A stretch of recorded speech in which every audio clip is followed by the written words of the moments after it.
സന്തോഷത്തോടെയും അഭിമാനത്തോടെയും ആഘോഷിക്കുന്ന ദിനം 1947 ഓഗസ്റ്റ് 15-നാണ് ബ്രിട്ടീഷുകാരിൽ നിന്നും ഇന്ത്യക്ക് സ്വാതന്ത്ര്യം ലഭിച്ചത്. രാജ്യത്തിന് വേണ്ടി ജീവൻ അർപ്പിച്ച ധീര നേതാക്കൾക്ക് ആദരവർപ്പിച്ചാണ് എല്ലാ വർഷവും നമ്മൾ സ്വാതന്ത്ര്യദിനം ആഘോഷിക്കുന്നത്. ഭാരതീയരുടെ ദേശസ്നേഹവും സ്വാതന്ത്ര്യബോധവും നിറഞ്ഞു നിന്ന നാളുകളായിരുന്നു സ്വാതന്ത്ര്യ സമര നാളുകൾ.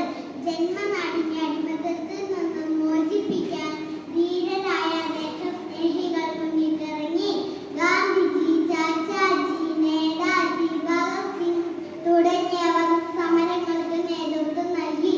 അങ്ങനെ ഒരുപാട് പേരുടെ ത്യാഗത്തിന്റെ ഫലമാണ് നമ്മൾ ഇന്ന് അനുഭവിക്കുന്ന സ്വാതന്ത്ര്യം.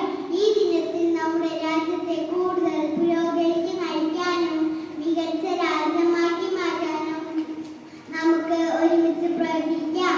എല്ലാവർക്കും സ്വാതന്ത്ര്യ